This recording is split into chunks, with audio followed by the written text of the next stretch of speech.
Setting new records, OpenAI hits historic growth to $100 billion in revenue. I think it's entirely possible that OpenAI could hit $100 billion ARR in a couple of years. I think the easiest path is OpenAI. Remember, of course, one of the most important companies in the world. That could give it a market cap of $1 trillion. But of course, this is an ongoing story, and there are still a lot of uncertainties as well in OpenAI's future. The big question is whether the S&P 500 is overvalued and whether the Mag 7 can continue to sort of command that level of valuation, because they're driving much of the economy and much of the gains. AI is going to be huge no matter what. There's no doubt about that.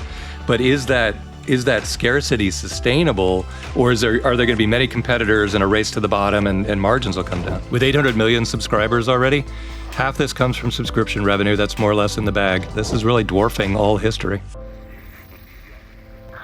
Now that's a moonshot, ladies and gentlemen. Hey, so guys, I'm still getting up at like 3:30 in the morning coming back from Riyadh. How are you guys doing? I'm actually okay. I get back and I learned a trick from Ramez and Raymond Macaulay, and they said take a double dose of melatonin and in a couple of days you're good. I've actually been surprisingly okay.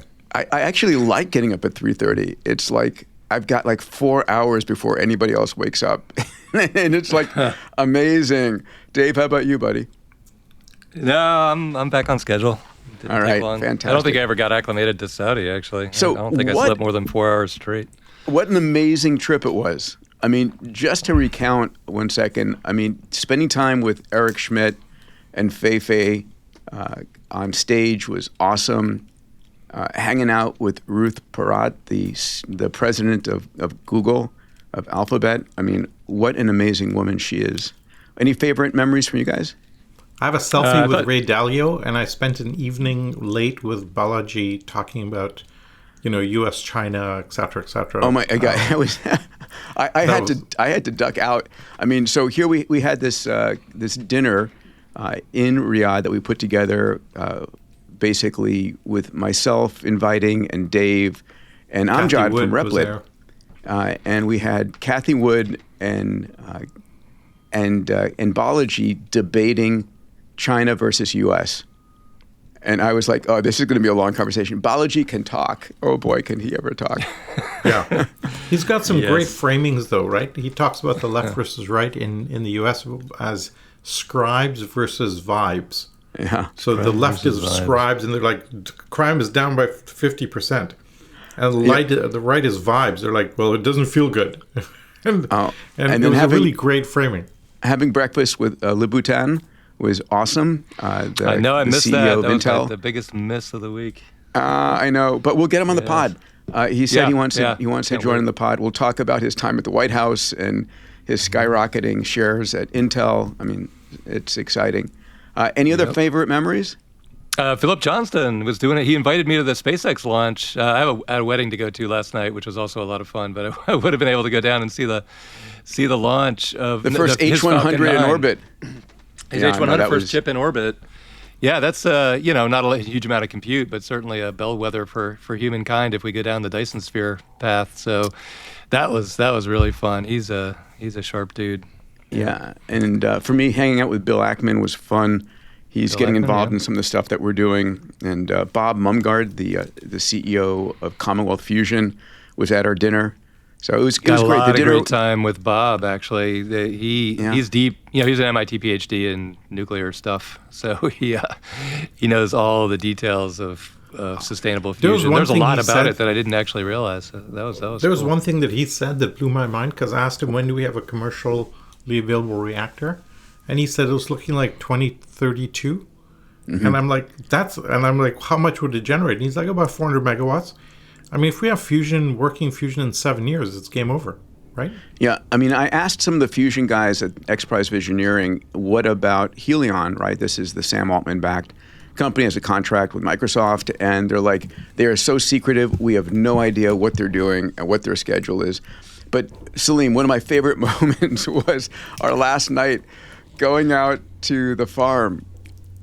Remember that? Oh, that was so great. We went for a majlis with 20 kind of fairly senior Saudi folks Yeah, it was. I had coffee with. Let me just finish. Let me finish on. Let me finish on that one. We had one of our super subscribers and super fans in Saudi has this beautiful farm right near MBS's private homes, and we come out there and he's set up in this Majlis for it was you, me, Eric Poulier, Imad, and Max Song. And we did a sort of a private moonshot conversation Q&A with these 20 senior, Saudis over there, past ministers of education and commerce and finance, all in a circle. Yeah, it was awesome. Yeah. It turns out to be a very old tradition. I remember at the UAE they used to run these, and the leader would host it, and anybody could apply to go to this and talk directly with the leader of the country. It was kind of incredible. Very I loved when he pulled out the microphone and he had the speakers, and we were on stage doing Q&A. It was great. I was scared for a second he wanted to do karaoke, and I was like, yeah. Well, speaking of Majlis, I thought the Sage Majlis was the head of president of Bermuda was there. I'm forgetting his name, but he was awesome. He's an IT background, technology background guy, as it turns out. So he definitely wants, and he was taking credit for being the launch point of Bitcoin. So he wanted to eagerly make Bermuda the launch point of Sage, of governance. Yeah, we unveiled a top secret project that Imad and Salim and Dave and I have been working on called the Sovereign AI Governance Engine, or SAGE, that would allow any country in the world to be able to generate policy as these disruptive futures are coming. So that was awesome. But you guys want to jump into the episode? Yeah. Wait, hold on. I just want one quick bit of feedback. So I had a coffee with Abdullah the next day. Abdullah Swaha? No, Abdullah who from hosted the Majlis. us. Yeah. And he said he got feedback from the group that was one of the most powerful evenings they'd ever had in their lives. So that was really incredibly generous of him. That's awesome. Yeah. And I met with Abdullah Swaha, who is the Minister of ICT in Saudi. He's basically the Minister of AI. I said, Abdullah, you need to have a new title. We're going to call you the Minister of Exponential Technologies. Much cooler than ICT. And so he's going to be on our podcast. He basically is the lead in Saudi across all of the key technologies, the commitments they're making to AI. It's super fun. But I think we should get on with the episode. How do you guys feel about that? Sounds good. I think we should just rip all right, we got to move fast. There's so much in here. We got. Oh my God! I'm a little nervous because we're trying to cram a lot into a short space of time. I know. Well, hey man, it's exponential time, like Alex is always saying. We're going to have to get used to getting faster. Do not sleep during the singularity. Yeah. AWG, good to see you, buddy. Sorry Thanks, we missed Peter, you you too. in Saudi. Yeah, likewise. But Every time I was having a technology conversation, Alex, I was like, wow, I wonder what Alex's take on this is. Yeah, no kidding. It's like withdrawal. You're dead right. Well, everybody, welcome to Moonshots, another episode of WTF Just Happened in Technology. This is your weekly dose of optimism and catching up with this hyper-exponential world. And let's jump in. First major chapter here is the speed of change. And here we go. So setting new records, OpenAI hits historic growth to $100 billion in revenue. So here's the chart. It's reaching $100 billion in revenue in 2.5 years compared to NVIDIA, which took 8 years. Amazon took 7 years. Google took 10 years. So it's just speeding up. And Alex, what's your prediction of when we're going to hit $100 billion with the next company? I think it's entirely possible that OpenAI could hit 100 billion ARR in a couple of years. I think the easiest path is probably just taking agents and running them continuously 24/7. As long as they're generating sufficient economic value, I think it's not that difficult to imagine OpenAI tripling revenue year over year for the next 2.5 years and getting there in 2027. The key again is just taking knowledge work and taking service economy and condensing, distilling that down to agents running 24/7. Incredible. Yeah, they're only forecasting 2.5x growth year over year, so very achievable target. Because I looked at this originally and I said, "Wow, that's a stretch." But then you look under the covers, with 800 million subscribers already, half this comes from subscription revenue. That's more or less in the bag. Then the other half is much more interesting. It's where the AI gets good at commerce and recommending products, and them figuring out how to monetize that. And that's the part that attacks Google. So that part is a little more up in the air, but. And Amazon for sure, for sure. But I can't see. I like. It feels like it's definitely going to happen. The only question is whether OpenAI competes effectively with Amazon or Google just take it and Amazon take it back. But it's going to happen either way. So it seems like a very reasonable forecast. Also looking at this chart, OpenAI's number there is a projection, but NVIDIA's is in the bag. That's a real number for NVIDIA. And the chart starts at 10 billion, but if you started at 20 billion. NVIDIA would look just like OpenAI on this. So that part is already very, very real. So, yeah, look at all the history of all other curves, including the greats like Google. This is really dwarfing all history. Every week, my team and I study the top 10 technology megatrends that will transform industries over the decade ahead. I cover trends ranging from humanoid robotics, AGI, and quantum computing to transport, energy, longevity, and more. There's no fluff. Only the most important stuff that matters, that impacts our lives, our companies, and our careers. If you want me to share these meta trends with you, I write a newsletter twice a week, sending it out as a short 2-minute read via email. And if you want to discover the most important meta trends 10 years before anyone else, this report's for you. Readers include founders and CEOs from the world's most disruptive companies and entrepreneurs building the world's most disruptive tech. It's not for you if you don't want to be informed about what's coming, why it matters, and how you can benefit from it. To subscribe for free, go to Diamandis.com/metatrends to gain access to the trends 10 years before anyone else. All right, now back to this episode. I read some of the user comments, some of the subscriber comments, and one of them said, every time Peter says incredible, you should take a drink. It's a new drinking game. So I'm gonna cut back on my incredibles. But hey, this is incredible. All right, let's move on. I found this one fascinating. This is the U.S. leading the world in data centers. So I would say incredible. We have 5,426 data centers compared to the rest of the world. I mean, look at that. Germany's at 529. China's at 449. We have more data centers than the rest of the world combined.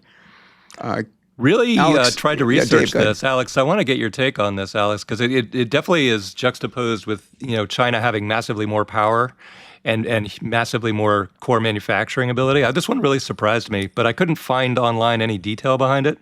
So what's the understory here? Yeah, no, remember the internet was born here. The US has lots of available land.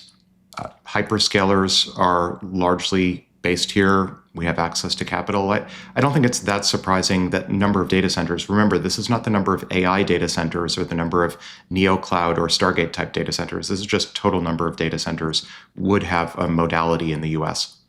Is there a AI petaflops version of it, which would be more meaningful than just raw count of data centers? Almost certainly. Maybe we should cover that in the next episode. Yeah, I couldn't find it. But. Our next story here is NVIDIA reaches $5 trillion market cap.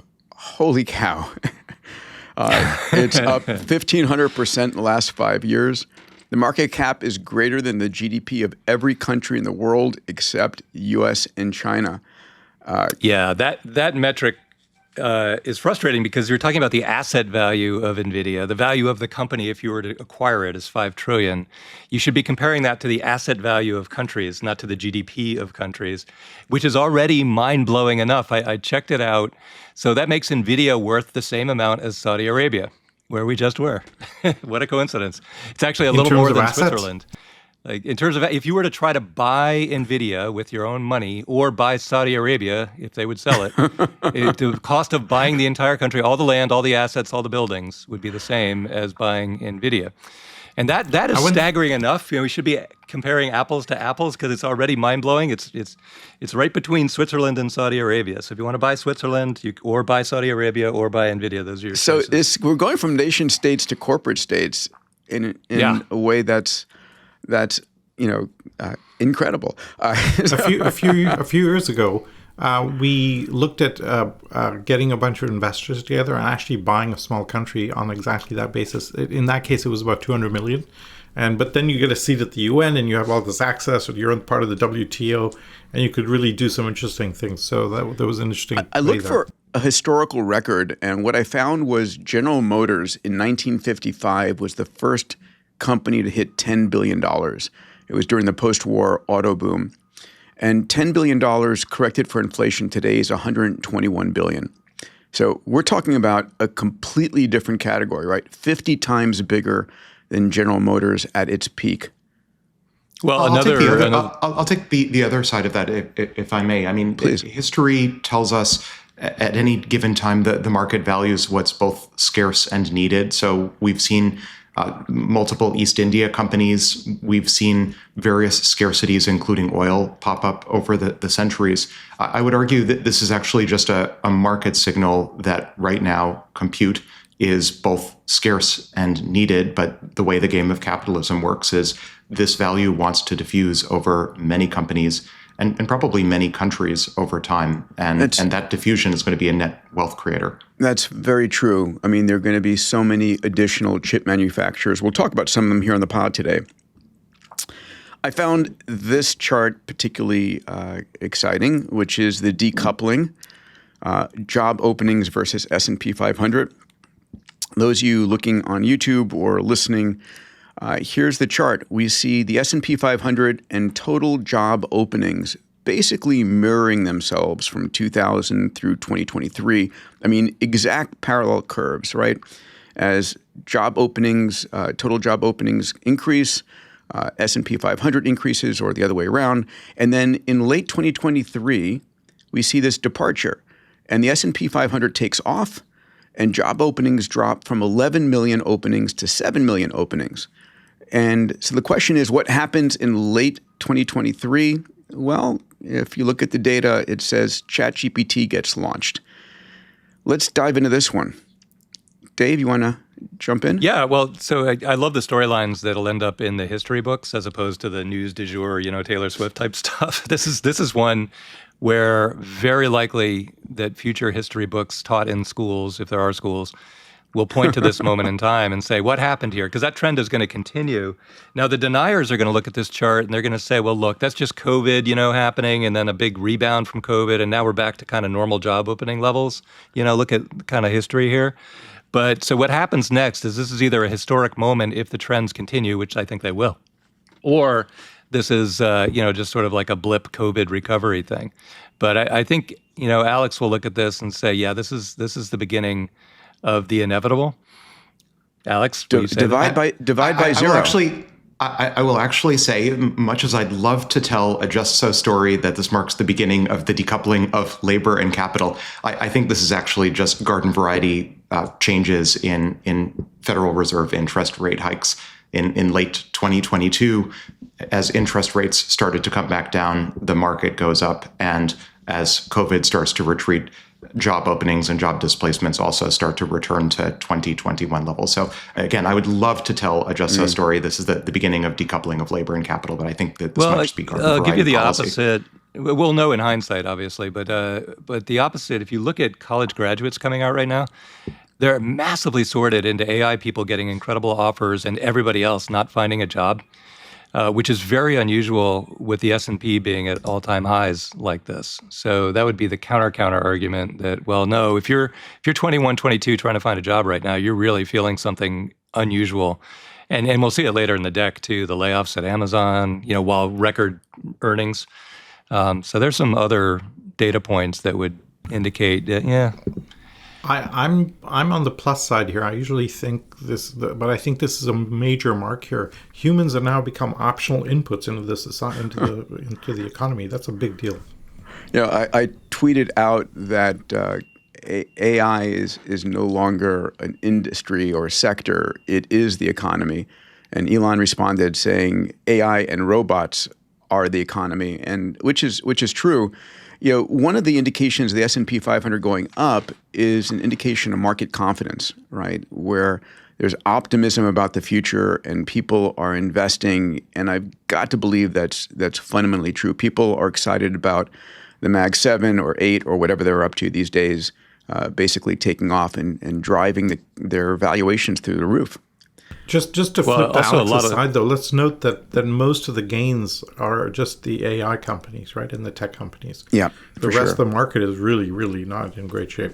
Yeah, so a lot of the job cutting is actually in anticipation of AI coming. So it's not full automation yet.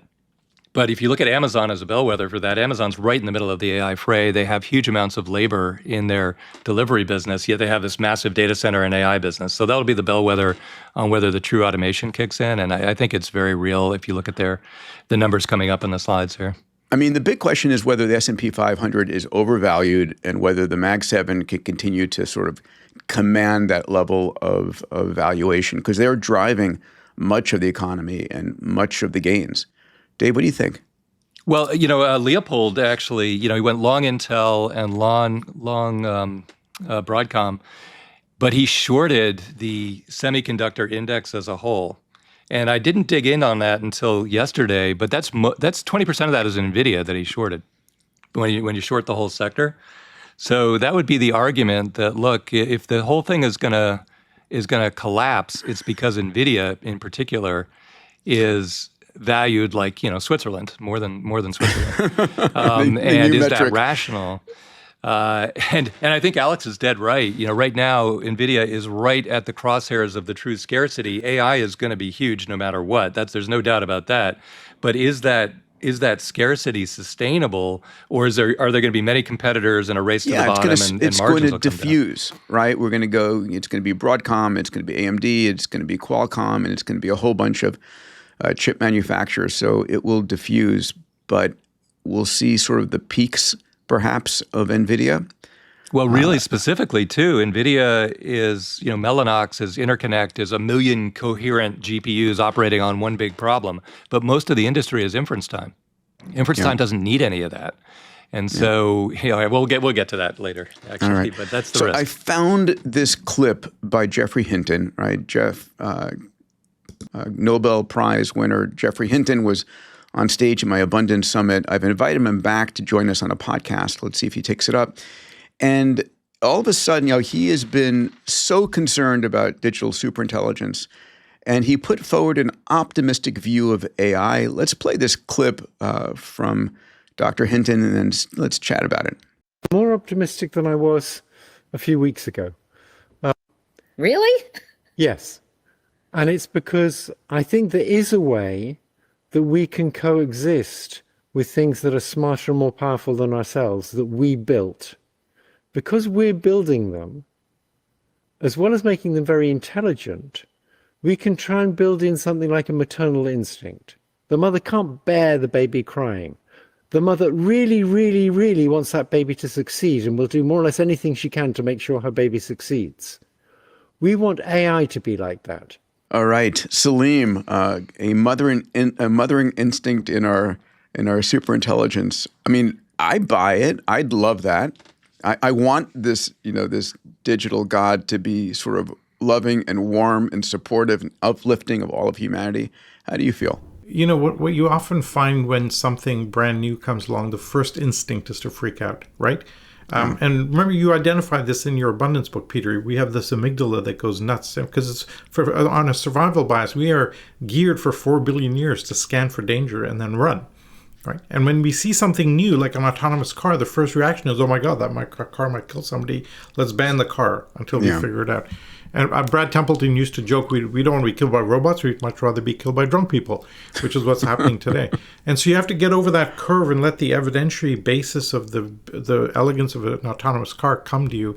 And often also people that are very focused on technology, folks like CERN, that spend most of their lives focusing on the technology, and they ignore their emotional side, right? And little by little, the emotional side comes into play, freaks out initially, and then little by little warms up to the task. Because people forget the unbelievable benefits that AI is delivering and will deliver. That's the part they only see the dark side, and we don't see the unbelievable benefits. So I'm really thrilled to see this. I think we're going to see a lot more of this as time goes by. I don't really buy the maternal instinct. AI is a maternal thing. It seems a little kind of really off to me. We can hope. Because it's such a visceral, subjective experience to parenting or whatever that I'm not sure how that gets replicated, but we'll see. We have to give the AI oxytocin.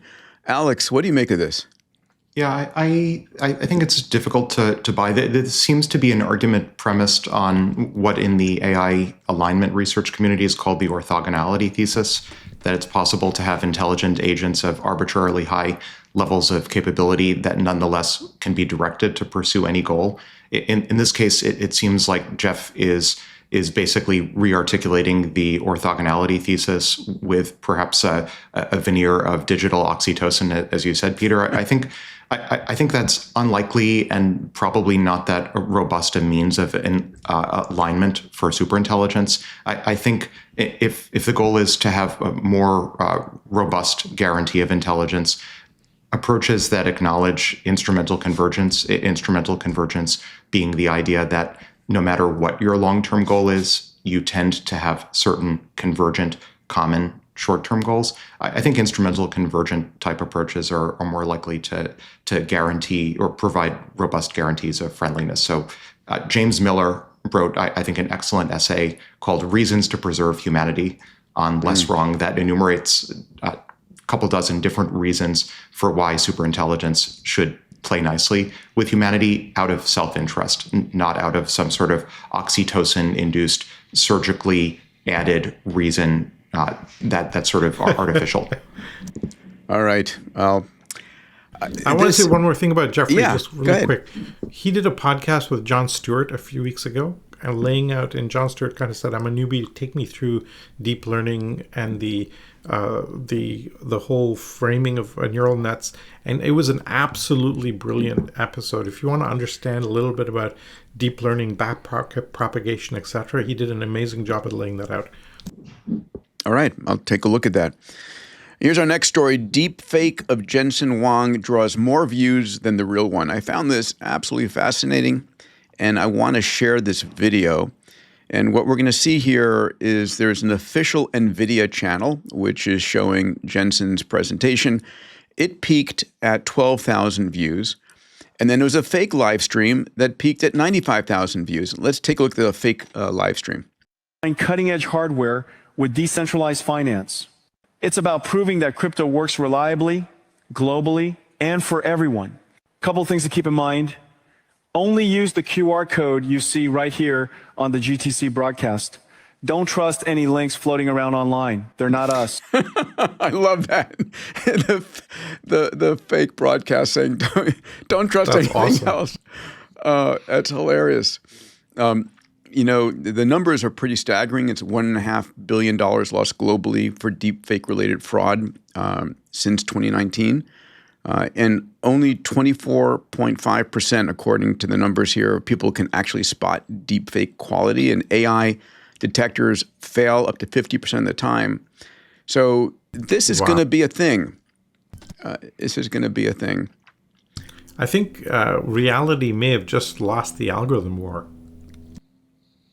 Yeah, I think in this case, if you look closely at the video, the lip syncing was poor. I think in the short term, detecting all right, counterfeit, you're part of the 24% that can notice this. Okay, Alex, you win on that. Definitely notice the poor lip syncing. I think like in the short term, detecting counterfeit live streams in real time doesn't seem like a terribly deep technical challenge. In the long term, we're going to have more solutions like ubiquitous watermarking, perhaps, cryptographic guarantees of reality, perhaps. I don't think in the long term this is a deal killer for us drowning in AI-generated slop counterfeit live streams. I think this is very tractable. Yeah, right, within the U.S., I agree. I think if you look globally, it's a little more of a concern. There's a real possibility that regimes lock themselves in. Control of media content is going to be so easy with AI assistance. And then convincing your population of virtually anything gets trivially cheap and easy. So I would be more concerned about, in some nation where they're not as aware of AI watermarking or, whatever. They're seeing Well, things I would and just say believing them. our nation isn't aware of that. And Alex, you made a point, when we were just discussing a year ago, that AI-generated speech is far more compelling than human speech. All right, let's move on to the AI wars. This is XAI versus OpenAI versus Google. The continuing What happened to saga. Anthropic? We're just writing off Anthropic just like that? Well, no, I mean, they're in there, but, these are our major players today. We'll talk a little bit about Anthropic. Dario would really object to that. Okay. Listen, and Don't I expect love to get him Anthropic. on the pod now. I love Anthropic, and I want him on the pod for sure. Okay. All right, but let's jump in here. So I'm going to rant on this one. So XAI launches Grokpedia. I had a friend of mine, remember Justine from Singularity University, Salim? Sure. Yeah, so she sends me this text. She goes, because she heard our pod, I was arguing or lamenting Wikipedia's inability to correct all the wrong things and I actually hired consultants to fix Wikipedia for me because I'd make the changes and they'd be changed back. It's like, this is ridiculous. So she says, hey, Grokpedia's out with your Grokpedia entry. What do you think about it? And I look at it and it's amazing, right? It covers everything in detail, super well referenced. So Grokpedia is being written by Grok. It's writing, updating, fact-checking it on a real-time basis. And they have 900,000 articles compared to Wikipedia's 8 million articles. My particular entry here was 8,500 words on Grokpedia versus 4,800 on Wikipedia, but it was so well organized, and I just absolutely loved it. Any comments? I'll throw in a comment. I want to reason by analogy. There's a process that those not steeped perhaps in semiconductor manufacturing may not be familiar with. It's called zone melting. And it's a process for purifying, not knowledge in this case, but purifying semiconductors. And the idea is you take a rod and you pass it through a heater. And because there are more ways for impurities to exist in the solid state, in the melted state, rather than in the solid state, the impurities migrate out of the solid into the liquid state. And you do this over and over again. You get a purer and purer semiconductor. We don't have a science right now for knowledge purification, but one could imagine somehow near future, we have a science for it, and we decide there are more ways for correct knowledge to be self-consistent than incorrect knowledge. And I think we're starting to see the beginnings of almost a knowledge equivalent of zone melting, where you take the raw slop, human slop of the internet, you pass it through multiple passes of AI gen synthesis, creating what aspirationally would be more correct versions of the ground truth.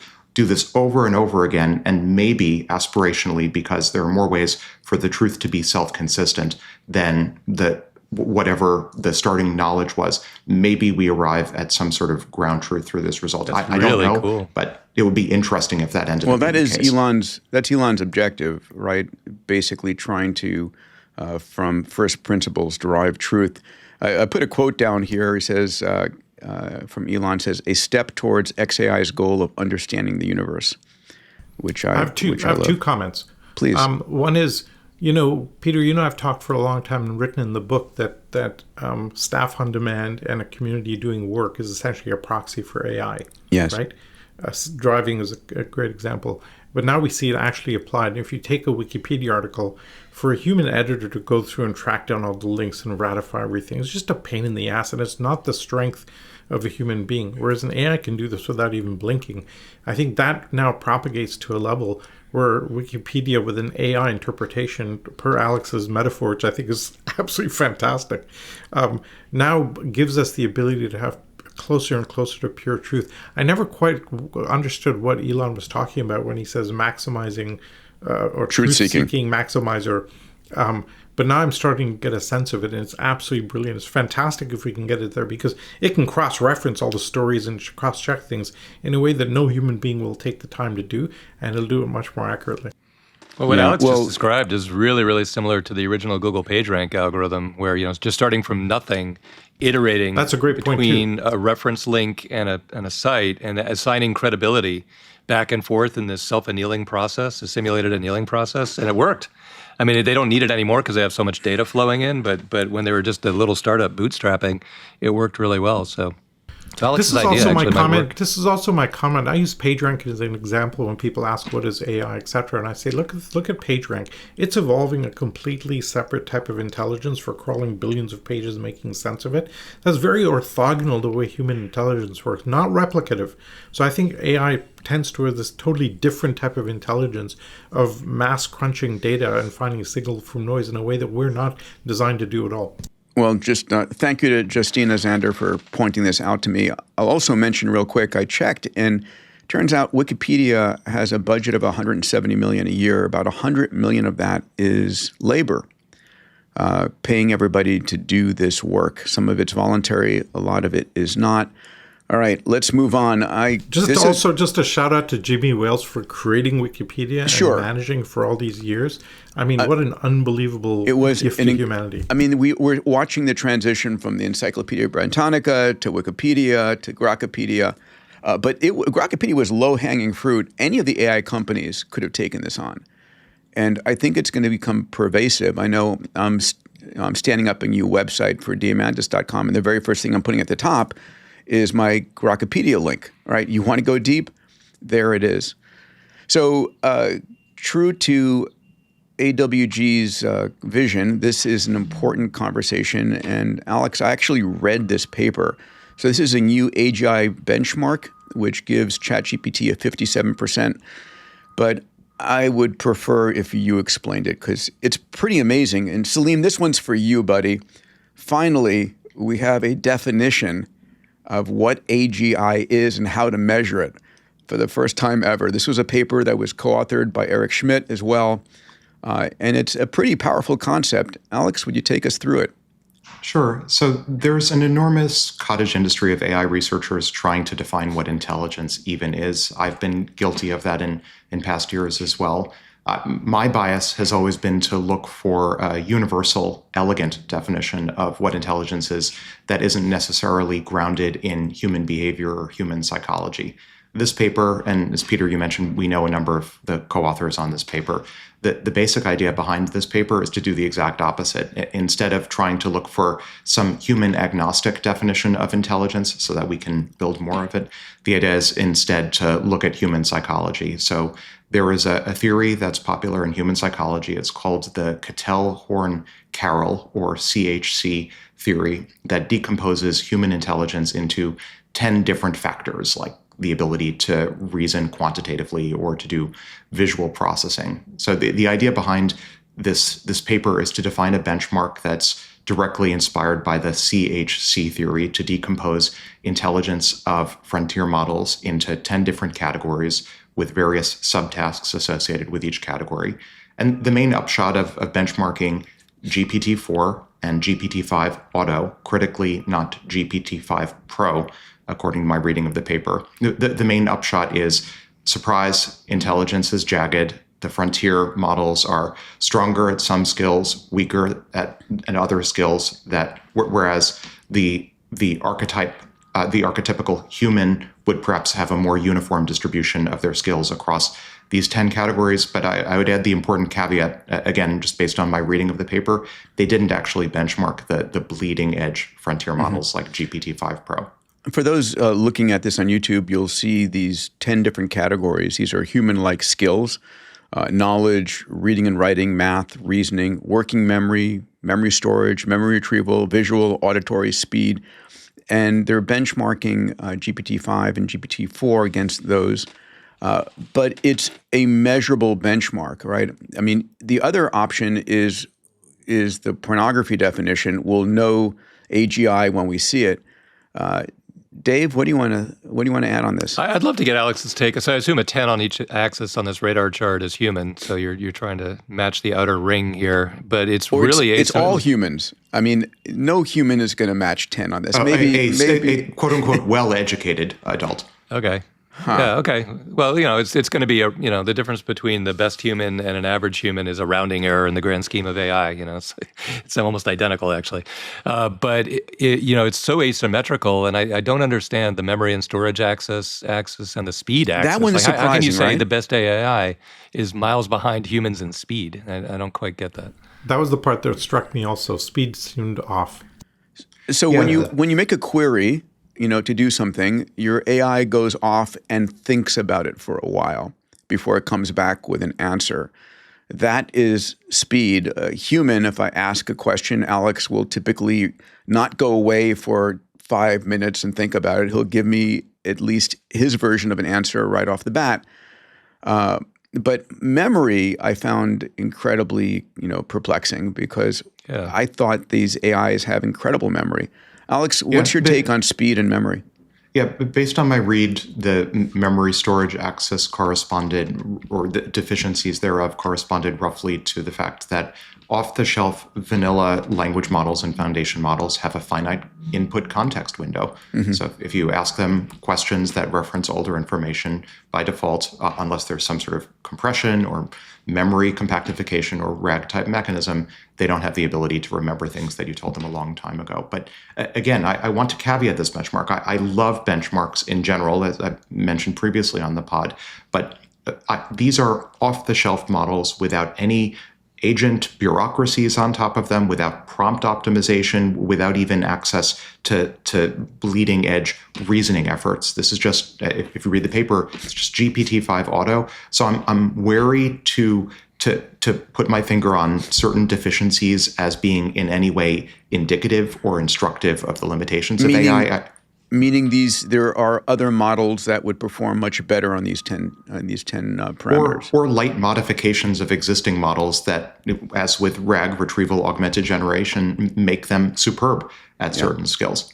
So I think that where this is useful in my mind is just having yet another benchmark as a proxy. It's a start, an important start for measuring human capabilities against AI capabilities. But when I see 57%, we've talked in the past on the pod about, in the style of Ray Kurzweil, the moment you've passed 10% or maybe even less, you're basically halfway there. Getting 57% on a general human psychological benchmark, that indicates to me that probably with a little bit of reinforcement learning, a little bit of bureaucracy, agents, frameworks, scaffolding, probably get to 90% today. Amazing. Well, by the way, everybody, just some forward-looking news. Ray Kurzweil is going to be joining us on the pod next month. Talk about his predictions for 2026. Yeah, it's going to be a lot of fun. I have my standard responses to this, which is I think this is really great for approximating or getting to kind of the frontal cortex and neocortex activities, but it doesn't deal with emotional intelligence or spiritual intelligence or any of the other dimensions of intelligence that we typically attribute to human beings. But I thought about you, Salim. I thought about you specifically on this one because it's going to be a measurable benchmark that we can at least point at. And we're going to discuss whether we're going to hit AGI according to OpenAI in late 26, 27, or 30, 32. But what I'm saying is I disagree with the premise because AGI for me would incorporate these other things. Okay. So if you're measuring pure IQ test type stuff, fine. This is a great benchmark and we can kind of I wonder if we're going to have the first AI spiritual leader who proclaims a religion. I think that's very doable. I remember once spending time in the Himalayas with some of these gurus, right? What? And I sat with these gurus with the orange robes and the long beards, and I came out with the conclusion: there's about 10 or 15 questions, like what is the meaning of life, type of thing. If you have a pretty good answer for those 10 or 15 questions, you can become a guru. And that's kind of an LLM. That's a neural network. So all right, I don't think that's going to be hard. I think that's very doable. By this time next year, there's going to be an AI-based religion that is going to scale at a hyper-exponential. It's going to be amazing. All right, big news this week. OpenAI restructures to become a public benefit for-profit corporation and a nonprofit. So OpenAI will hold, the OpenAI Foundation will hold $130 billion stake, 26% of the new company. And the OpenAI group is now what's called a PBE, a public benefit corporation. Salim, you and I did that move with Singularity University, converting it from a nonprofit to a for-profit and spinning out exactly a this was nonprofit. a benefit corporation with a nonprofit alongside. And so here's the That's an here's the important ownership. point, actually. So a B Corp can do anything a C Corp can do. So, go public, raise money, be This is a profitable, great all point those that you're things. making, Dave. So- For the viewers, from a taxation and legal perspective, a B Corp is exactly the same as a C Corp. It just Except- which is every other detachment- public company. Yeah. The detachment is that in a C Corp, if the board is obligated towards financial optimization and can be sued if they're seen not to be doing that, whereas in a B Corp, the board is obligated towards whatever the mandate is of the B Corp and can be sued for that in theory. I love the percentage ownership here. So here we go. Microsoft owns 27%. The nonprofit owns 26%, and the remaining is owned by OpenAI PBC at 47%. And this restructuring is going to allow OpenAI to go out and raise money. But here's the rub. Elon's lawsuit against OpenAI remains active. And his bid to try and block the restructuring was denied in court. But the case will proceed to trial in the spring of 2026 is what I read about. And the implications are interesting, right? So number one, the court could order a rescission that unwinds the OpenAI for-profit PBC structure and restore the nonprofit control. Number two, the key deals, such as revenue sharing with Microsoft, could be voided or renegotiated. And number three, there are potential damage fees and reduced fundraising flexibility for the PBC that could result. So that's going to be interesting drama in a year from now. Yeah, Alex, if you look at the valuation of the company, the market does not believe any of those problems will actually be material. For sure. So it seems unlikely. But I think it is, Elon's got a very valid point in that, that whole time you're a nonprofit, you're not paying any tax. And if you're secretly building a massively profitable, trillion-dollar company while avoiding taxes, that's a terrible precedent. You can't do that. And Elon even said it. Like if that were legal, everybody would do that and start your company as a charity. So I think the courts will have to say, yeah, you can't do that. And the penalty be like $1 or something, just like they did with Microsoft antitrust. You're like, okay, you're guilty. You're totally guilty. You're fined $1.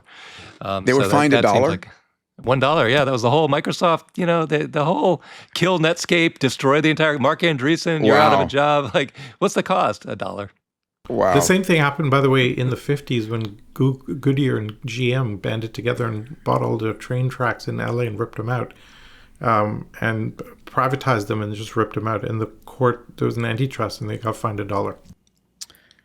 Okay. I'd like to point out maybe quickly two possible societal goods here. One is that this results in one of the world's largest nonprofits being created that now has the backing of a frontier lab. And the stated goal of the new OpenAI nonprofit, one of their first goals is to spend $25 billion using AI to solve disease. And I think that's a tremendous societal good. We've spoken here in the past about how AI has the potential to solve disease and biology in the next 5 years. I think this is another arrow in the quiver of making that happen. Second societal good, one of the things I worry about is what happens if a private frontier lab develops incredible superintelligence and decouples from the human economy. I think putting OpenAI on a trajectory where it can reasonably be expected to go public sometime in the next 2 to 3 years, I think an IPO by OpenAI and other frontier labs and putting the equity in the hands of retail investors and index funds is almost certainly a net societal good because it keeps the economic interests of large chunks of humanity aligned with these frontier labs and vice versa. Well, corollary to all that too, Alex, I think that, everyone's like, hey, Brendan Foodie, Mercor, he's a billionaire at age 23. He spent immense amount of time inside OpenAI's building. And we saw him there in the lobby last time we were there. If you think, what's my life mission? Am I starting a company? Am I, changing the world? Am I solving all disease? Regardless of what your life mission is, think about the impact of $25 billion of charitable money just to solve disease. What about the other $100 billion? Where's that going to go? So if you're involved in this in any way, and you don't have a strategy for how you interact with OpenAI, How am I in that building? How am I relevant? How am I going to be, when they start turning to commercialization and goods through the AI engine, how do I interconnect with that? I ask all these entrepreneurs, what's your OpenAI strategy? And a lot of them have no answer. But you think about the scale just of what Alex just said. This is the largest nonprofit in terms of capital base, and it will be even bigger. It'll reach $500 billion. And Dave, you remember you and I met with, I'm not going to say who it is because I don't think it's been officially released, the individual who's a co-founder there that will likely run this OpenAI Foundation. And we're talking about potentially spinning up some X Prizes as a means. He was very knowledgeable about these ideas of incentive competitions to sort of leverage capital 10x. And we just learned this year that the numbers from X Prize is we leverage every dollar in the purse by 60-fold. So imagine if $100 billion becomes $6 trillion of leverage. What a fun time ahead. You will think about the scale too. It's just exactly a great point that a normal big X Prize is a $100 million prize. And here you're talking about $130 billion, which, if the stock goes up post-IPO, could be $260 billion. So all they have to do is, sell some shares and fund a $100 million prize. Could do that every day of the week. I dream about having 10 $1 billion prizes for the 10 biggest problems. It would steer where students spend their time, where founding partners focus on building companies. I mean, it would be sort of a flame to the entrepreneurial moths out there. Can I take the other side of this just for a second? Sure. Of course you should. Virtue signaling, greenwashing, they're putting all this money over there and then going full speed towards the IPO and hoping that the good that they can do will kind of balance the crazy path to greed. Do not notice the man behind the screen. And speaking about greenwashing, here's our next story with Sam Altman on turned green here, a little bit of Shrek in his DNA. And the title here is OpenAI plans a $1 trillion IPO and to spend $1 trillion a year in AI infrastructure. I love this. We've said this before, $1 trillion here, $1 trillion there. It's becoming a word far too popular these days. I mean, the speed is incredible. So OpenAI to use your word, Peter, it's incredible. It is incredible. And you also got to hand it. You got to hand it to Sam for the unbelievable sheer gumption for just going for it. Yes. Wow. Yeah. No, amazing. Just incredible. Well, hey, let me put some numbers behind that. So here he is. I'm going to spend $1 trillion a year. I'm going to do a $1 trillion IPO, and then I'm going to spend $1 trillion a year on data centers. Your actual revenue today, dude, is $13 billion. Now, you're saying you're going to get to $100 billion, but the equivalent would be is if you have a household with $100,000 of income and your husband or wife comes home and says, honey, we should spend $10 million a year on houses and stuff. That's the equivalent metric, okay? So just to put it in context, that's the gumption, like you said, behind this claim. But hey, he's done everything he's said so far, so it's plausible. Yeah, so their IPO's planned I'll try that with Lily and see how far I get. Well, you did that when you mortgaged your house to buy Bitcoin, which in retrospect turned out to be a good idea. We didn't put all of it in, unfortunately, but still. Well, you still mortgage it again. Alex? I think it's actually like a pretty tiny number. The global GDP is upwards of 100 trillion. So just saying we're going to spend 1% of global GDP on AI infrastructure. Yeah, but this is one guy, Alex. It's one company. One company, right? Yeah. Okay, so if you have like 5 frontier labs each doing that's still like 5% of global GDP. I think this is a drop in the bucket, and that's before AI starts to radically grow the global economy. This feels on the low end to me. And we saw this last time compared to the railroads or telecom infrastructure. The AI build is still, as a percentage of the U.S. GDP, on the low side. But here are the numbers. OpenAI is working on the largest IPO in history with targets to do this in 26, 27. And the other point made here is that they're planning to build 1 gigawatt capacity per week at 20 billion per gigawatt. There are 52 weeks in the year. That's $1 trillion a year, which is pretty extraordinary. Just to give people a context, A gigawatt is enough to power the whole of Dallas-Fort Worth. It's a truckload of energy. Incredible. There we go again. Sorry. Okay, time to drink.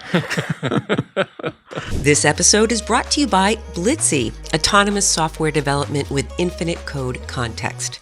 Blitzy uses thousands of specialized AI agents that think for hours to understand enterprise-scale code bases with millions of lines of code. Engineers start every development sprint with the Blitzy platform, bringing in their development requirements. The Blitzy platform provides a plan, then generates and precompiles code for each task. Blitzy delivers 80% or more of the development work autonomously, while providing a guide for the final 20% of human development work required to complete the sprint. Enterprises are achieving a 5x engineering velocity increase when incorporating Blitzy as their pre-IDE development tool, pairing it with their coding copilot of choice to bring an AI-native SDLC into their org. Ready to 5x your engineering velocity? Visit Blitzy.com to schedule a demo and start building with Blitzy today. Okay, let's go. Let's visit our friends at Claude. And I love this article, Alex, that you found. Claude shows signs of introspection, a model that is partially self-aware. Claude 4.1, take it away. Alex. Yeah, it's a really interesting paper. You'll recall that historically, the best suggestion that was floating around the AI research community for diagnosing self-awareness was maybe you train a model on the internet excluding any notion or any mention of self-awareness and see whether the model is then able to articulate something about self-awareness. I think that original proposal was probably somewhat impractical. This is a far more practical diagnostic for self-awareness. And the idea is basically take the internal hidden activations of a model and graft on an external thought, sort of incepting an externally imposed thought onto a model and detecting whether a model is able to recognize that it's having external thoughts intrude upon its internal activations. And isn't that called psychosis? I think that might be slightly different. I think this is closer to some sort of maybe telepathic forcing. You're taking an external activation vector and forcing it upon the internal hidden activations of the model and then checking whether the model realizes that it's being externally influenced. And pretty remarkably, some of their stronger models, the Opus 4, 4.1, were about 20% of the time able to articulate not only that they were being externally influenced through this sort of vector activation injection, but were also able to reasonably well articulate precisely the nature of the external thought that was being forced into their internal streams. So the question is, what does self-aware mean? It understands it's an AI model. It understands what, Alex? The proposal in this paper is that self-awareness means that the model is able to think about its own thought. Mm-hmm. It's able to understand what its own inner thoughts, if you will, its own inner activations are, and able to reason based on that. Well, just a high-level point for the neural net geeks out there, too. Like this research can only be done if you have access to the internal weights and activations of the neural net. So it's done inside Anthropic. But now that Meta is not going open source, you have to actually use a Chinese model to do this kind of research, or you're screwed, which is really very sad because I think, before I switched to computer science at MIT, I was cognitive psychology. And I think that experimenting with the parameters and activations of a neural net will tell you far, far more about how a human brain works than the normal stick a little probe into a rat. And so it's an incredible research playground. And these ideas of what's the definition of self-awareness and can I inject a thought? So what you do is you say, here's the neural net thinking about a very specific topic. I'll grab the actual activations from part of the neural net. And then while it's thinking about something else, I'll inject those and see if it somehow is complementary. And then, of course, the result is the neural net is like, where did that thought come from? Mm-hmm. So that's the introspection and self-awareness. But you can only do that if you can splice thoughts, which is an incredibly powerful, cool tool. And as soon as you go API only and you start, because on that radar chart we saw earlier, you're operating outside the neural net and trying to define AGI from outside the neural net. But you're so much more powerful to operate inside the neural net. But we may be in danger of losing that as a tool. Hopefully the Chinese models will keep coming out. Alex is warning me against using them too much. But Salim, final word from you. This reminds me of Hod Lipson, who's a professor at Columbia, and he builds self-assembling robots and evolutionary robots that have a feedback loop to improve themselves. And he actually tried out his approach to self-awareness, which was ask the AI what it would look like in 5 years. And then by the feedback loop of constantly forcing itself to go, oh, well, who am I that I might look like something in 5 years? He thought that would generate self-awareness. He thought that's what happened in Facebook a few years ago when they shut it down. And that question, by the way, is blocked in all the major models. But somebody will do that to DeepSeek, and you'll get to that same point. And I remember Dan Barry talking about the frog. We may have talked about this on the podcast before. He's watched a ton of free-floating animals in labs at NASA, and his opinion of self-awareness was frog. And we're like, frog? He goes, well, a mosquito is an automaton, doesn't really know it's a mosquito. A dog definitely has self-awareness, knows it's a dog. For him, the boundary condition was a complexity of about a frog, where in his opinion, a frog kind of goes, oh, I'm a frog. Above that, more, below that, less. Okay, let's move to our friends at Alphabet. An incredible quarter for them. They topped $100 billion in quarterly revenue for the first time ever. Google Cloud grew at 34%. So just good on Alphabet and Google. They're rocking it. And a couple of other elements that Google and Alphabet have announced. A new marketing tool, which I love, called Pomely, and this is Google's AI marketing tool. Let's take a look at this video and then we can discuss it, because I think this is, again, Google provides all of these incredibly useful end user tools that make them so powerful as a company.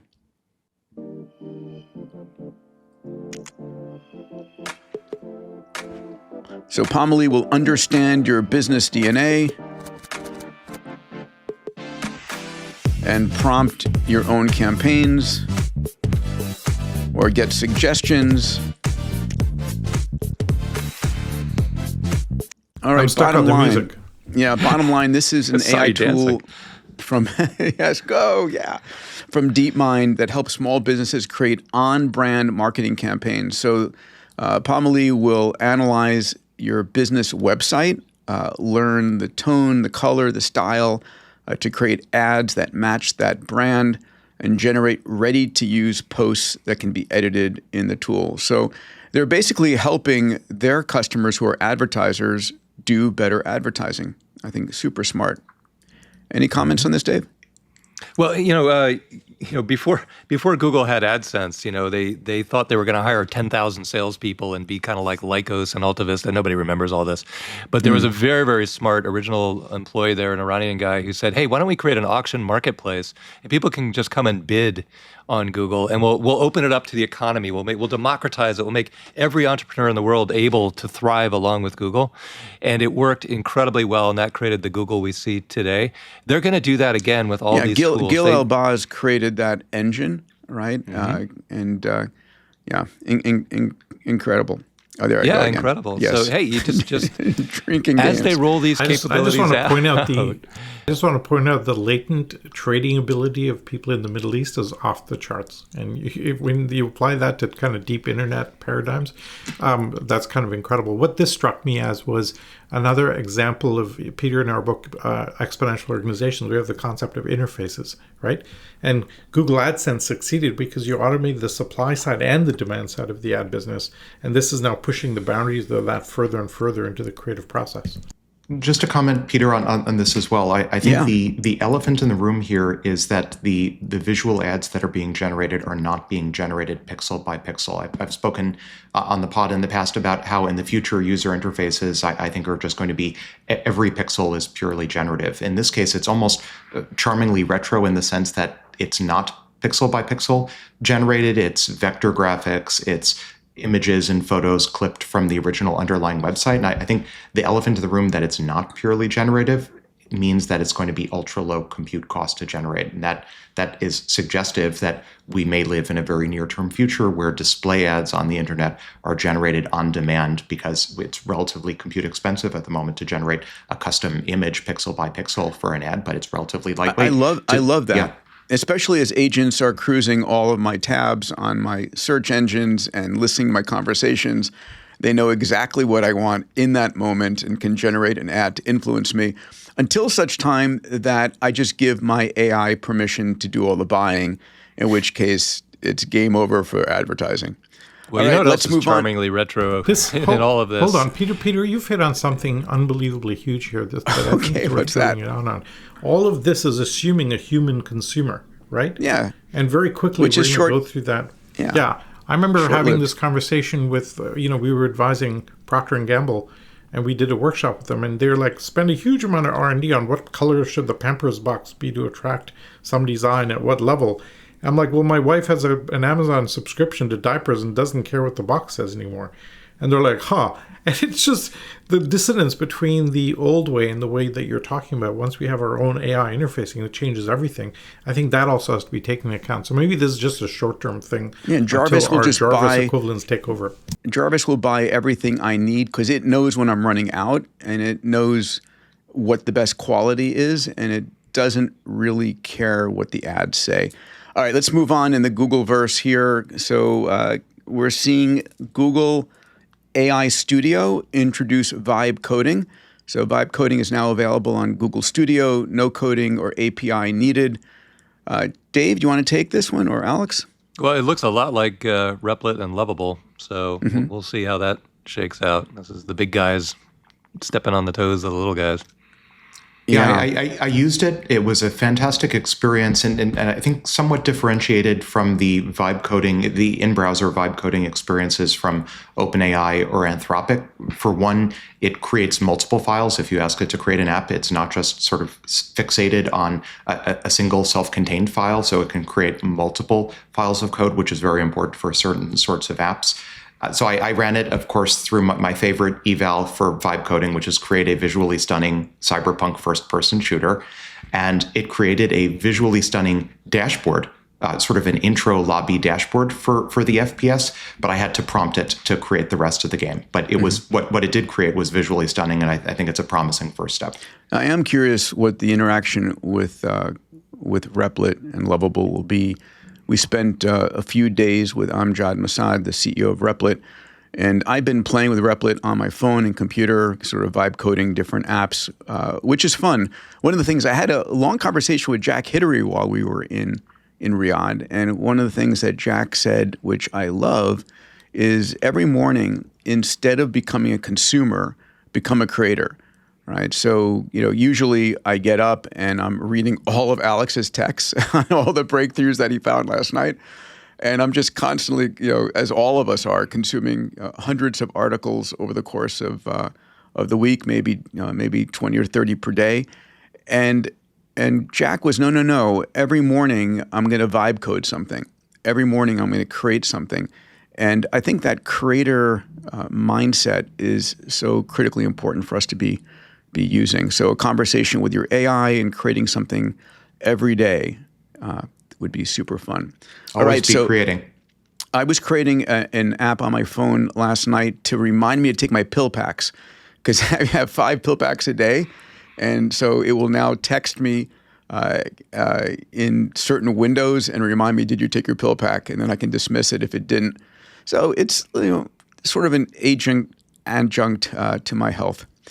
Okay, moving on. Let's go on to the chips and data center wars. A lot going on here. Again, $1 trillion here, $1 trillion there. First story is Samsung is building a facility with 500,000 NVIDIA GPUs, automating chip manufacturing. This is an AI mega factory that will combine NVIDIA's Omniverse with Samsung's chip making for up to 20 times faster performance. Blackwell chips have generated $500 billion in business so far. Again, a nice chunk of change. Alex, what do you make of this one?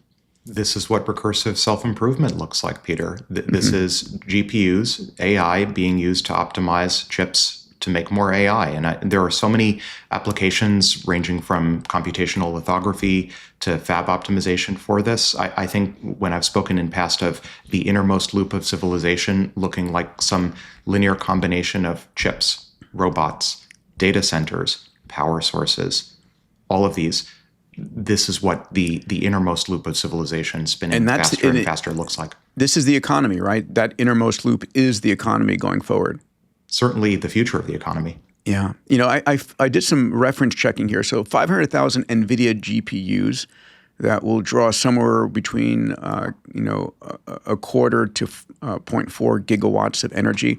There's no single site in China or the West that compares.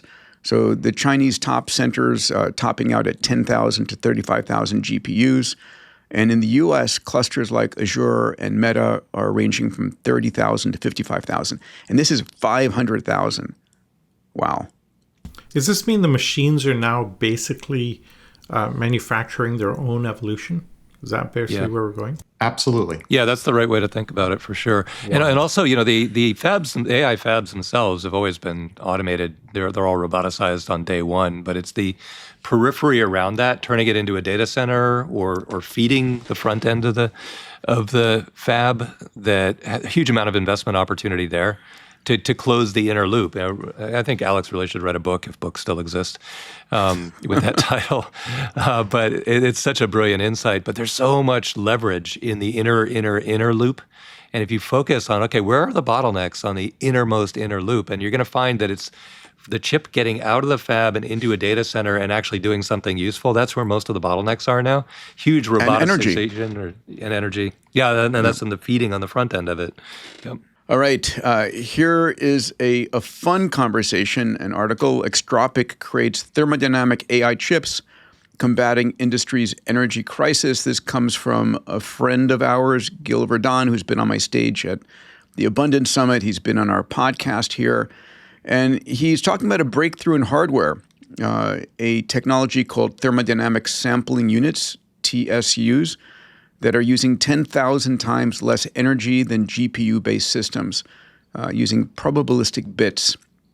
Alex, so what does that all mean? Well, so I read Gil's paper, and I'm a huge fan in general of trying to get closer and closer to the physical limits of computing. Seth Lloyd famously 20 plus years ago discovered/reported that the ultimate physical computer would probably, at least for serial computing, look like a black hole as the ultimate supercomputer. So I'm a big fan of approaching the physical limits of computing. In this case, though, my worry is there's such a sort of a sordid history of probabilistic computing approaches being attempted and failing to keep up with Moore's law and algorithmic improvements. This is my worry. I want to believe, I want something like this to succeed, but I'm not super optimistic that this isn't just going to get steamrolled by algorithmic advances and advances in good old-fashioned CMOS digital logic. It looks too much like analog computing, probabilistic computing. And remember, 10,000 times, even generously, 10,000 times energy improvement at the rate that models and algorithms are advancing and the rate that good old-fashioned digital CMOS is improving, that may only be a few years of headroom, which a new architecture would need anyway to get off the ground. But can't we view it from the energy perspective? Because reducing the energy requirements on Earth by 10,000-fold seems staggeringly beneficial. In principle, yes, but in practice, the workloads that the economy demands have to be able to run on these computers in order for you to realize this hypothetical energy advantage. And I think for better or for worse, the burden of proof is on Extropic and Gil to demonstrate that his hardware can host workloads that are as commercially valuable as, say, the NVIDIA workloads. I saw Elon and Gil going back and forth on X. And Elon saying, so do you have something I should be looking at? And Gil say, yes, let me show you. So we'll see if the Muskverse gets behind this technology. Salim. I have a quick comment. Yeah. Alex, can you go back to the black hole being the ultimate supercomputer? Well, because you lost me right there, and my head's like stuck now. Can you just go it turns out that just for a second? Black holes are wonderful computers. They'd be a little bit difficult on the input-output side, especially the output side. A little. But But in principle, so you can, and Seth and others have refined this notion, you can define a generalized notion of computation and then in pure physics. So it deals with terms of how quickly can internal state changes happen inside a physical system. And turns out black holes are absolutely the physical limit based on the physics that we have today for the fastest serial computer, because state changes in terms of their quantum state evolve at the physical limit. So programming them may be a little bit challenging. Maybe you'd have to fire in like an X-ray laser or gamma ray laser, and maybe you have to parse the Hawking radiation. Yes. But if you can solve input-output, black hole supercomputer is the way to go. I can see the title of this episode this week is Black Hole Supercomputers, the Ultimate. Black hole supercomputer on your desktop. Okay, let's move on. This is a fun article. So Elon Musk on data centers in orbit. SpaceX will be doing this. So here we see in the image here V3 of Starlink. So Starlink version 3 will be coming out. It will be delivering 10x more capacity. 1 terabit per second, and enabling large-scale off-world processing. And I love this quote that you shared with me last night, Alex. I added it. 100 terawatts per year is possible from a lunar-based producing solar-powered AI satellite locally and accelerating them to escape velocity with mass drivers. So basically turning lunar material into compute, and then accelerating them off the moon with a mass driver, again, the work of Gerard K. O'Neill, and into Earth orbit. So this is the beginning of a lot of things, Alex, we've been talking about. Dyson swarms, let's talk about what we're talking about. We're talking about disassembling the moon to build more computers, to build Computronium and the Dyson swarm. And what's more remarkable, I mean, just in the past few episodes of the pod, I've been beating the drum for how, mark your calendar now, we're at the very beginning of the construction of the Dyson swarm. Yes. Maybe I was overly pessimistic. Maybe we're actually going to see multiple competing Dyson swarms, and SpaceX is going to launch one. You'll see other companies, maybe other frontier labs, launch competing Dyson swarms. At this point, in the style of worrying about overpopulation on Mars, I'm starting to wonder whether I should be instead banging the drum for ensuring good interoperability between all of the Dyson swarms. Let's take a moment. Freeman Dyson, a brilliant individual, who said at some point you're going to disassemble all the planets in the solar system and create a sphere around the sun that captures all of its energy. And that's going to be the hallmark of an advanced civilization. That's called a Dyson sphere. If it's not one sphere, but a bunch of different satellites and computes, that can be viewed as a Dyson swarm. But the real fun concept is a Matryoshka brain. So, Alex, over to you. Yeah, so these are 3 overlapping concepts. So Dyson sphere, Dyson swarm, Matryoshka brain. Dyson sphere was this notion of having basically, and there was even a Star Trek Next Generation episode that depicted this, yes.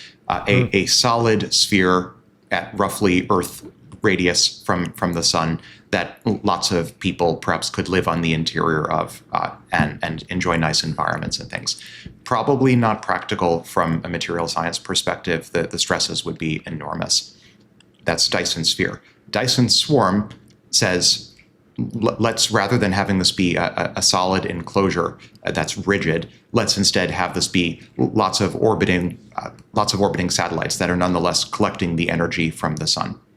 Matryoshka brain says, let's take multiple Dyson spheres at different radii from the sun and have the innermost spheres consume the light, the solar insolation at certain frequencies, and then radiate waste heat outward to the outermost spheres, which then will consume progressively more and more infrared shifted radiation and use that to power their compute. So these 3 concepts, Dyson sphere, Dyson swarm, and Matryoshka brain, and also Jupiter brain is another popular depiction. These are all interrelated concepts. I think if we go the trajectory of taking apart our solar system, whether we brand it as one or the other, they're pretty similar. And Matryoshka brain, a black hole. Maybe a black hole is a Matryoshka brain circling a star, and we can't see the light. I wonder about this. Like, if this is the fate of intelligent civilizations, I would expect to see more infrared shifted solar systems elsewhere in the galaxy. To my knowledge, we haven't observed this. That makes me suspicious that even though I bang the drum for Dyson swarms, maybe there's something out there lurking in our technological future that will cause us to not actually need to take apart our solar system. 2 points. One, for those of you interested, Matryoshka brain comes from the Matryoshka dolls, which are the nested Russian dolls. So you can imagine nested spheres around the sun, each one absorbing energy, utilizing energy, and then radiating waste heat that becomes the input for the next sphere that it radiates to, and the next sphere, and so forth. Second point is we've got to get Elon back on the pod here to talk about this. I think it would be a lot of fun. All right. Let's talk about energy and robotics, our final topic for today. This is a big deal. So California invests big in battery energy storage and leaves blackouts behind. So it used to be pretty awful. And I remember this. We had rolling blackouts in California. But the state has done something amazing, which they've increased battery storage by 3,000%, going from 500 megawatts in 2020 to 15.7 gigawatts this year. And the batteries store solar for evening demand, replacing underperforming gas plants. I'm glad to see this is happening. And Salim, thoughts? I think this is awesome. I mean, what a testament to 15 gigawatts is an incredible number. No, it's not. No, it's not. Was happening. No, it's not. Stay away from the word incredible. Yeah. It's that stupid trivial rounding error, guys. How about stonking? I mean, no. this is we're going to get our subscribers drunk. Interestingly, the price don't store gigawatts. Batteries store gigawatt hours. Yes, gigawatt and hours. If you read the story underneath this, it's only got 3 hours at that power level. This is a joke.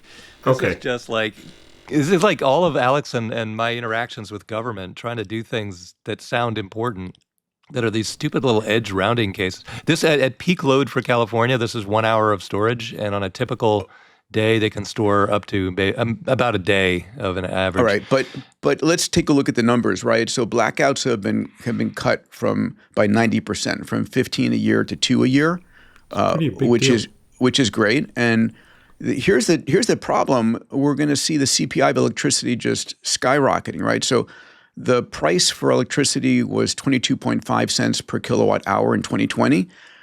It's increased now to 32.4 cents per kilowatt hour, a 44% increase.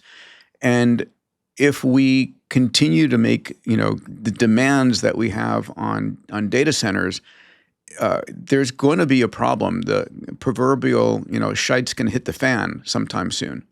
I agree with that, but I mean, California has done everything humanly possible to self-destruct at the government level, despite having the greatest tailwinds, like the most incredible state, massive state, all the innovation in the world, every advantage in the world, and the government claiming to do something good by piling up a bunch of batteries. It's like, you're down to 2 blackouts a year? I mean, seriously? That's our expectation of what we get for at least for they're 13% down. tax rate? At least they're down a lot. That's ridiculous. There's something there.